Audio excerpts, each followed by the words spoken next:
Nous sommes le 12 août 1999.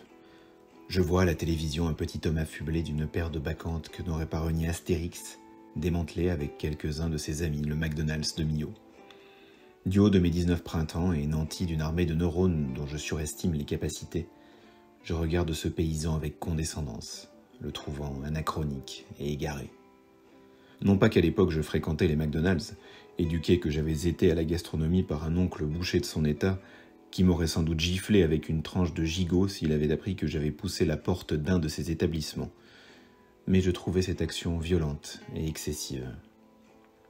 La disproportion entre cette violence et le danger dénoncé par la cause défendue m'apparaissait injustifiable.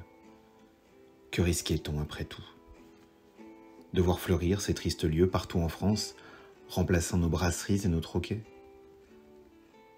De voir nos enfants se gaver de cette malbouffe qu'un chien affamé rechignerait à avaler? De mettre en péril notre agriculture par la standardisation de notre alimentation? D'abandonner l'art de vivre, l'art de manger à la française où le repas était un temps d'échange, d'altérité de partage, au profit d'un fast-fooding dont le seul but défini historiquement par les Américains est de vous faire manger vite pour que vous retourniez vite consommer? De regarder des citoyens ingérer des produits saturés de sucre qui, à défaut d'être bons ou sains, sont addictifs? De voir des gens choisir un lieu de restauration pour la qualité de son Wi-Fi? Non, tout cela était inenvisageable pour le jeune homme que j'étais.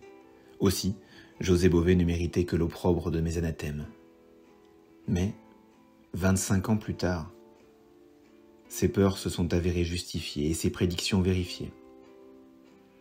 Il était un oracle et un soldat, capable pour bousculer les consciences d'une désobéissance civile 1000 fois plus citoyenne que bien des actions gouvernementales.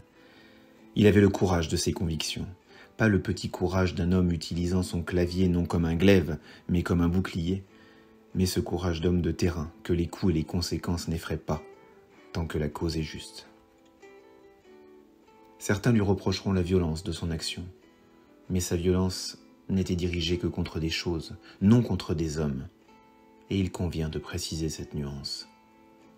Car la violence faite aux choses, tant qu'elle ne blesse personne, n'est qu'un désordre, une marche contre l'ordre établi, la piqûre de rappel, la sonnerie du réveil. Il avait prédit le pire, et le pire est arrivé, sans que l'on s'interroge sur le devoir que devrait avoir l'école d'enseigner l'alimentation. Alors certains, dont je fais partie, sont entrés en résistance, s'échappant du troupeau pour aller folâtrer dans les jardins merveilleux du goût, en bonne compagnie. Mais combien serons-nous dans 20 ans?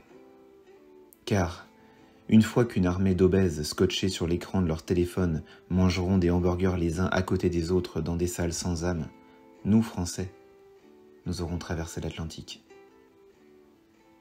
Que l'on soit clair, ce n'est pas un blanc-seing que je remets à José Bové dont je ne suis pas un partisan. Mais sans doute a-t-il eu raison trop tôt. Mais les excuses, elles, n'arrivent jamais trop tard. José Bové, vous aviez raison. Et il serait sans doute juste de vous remettre au goût du jour.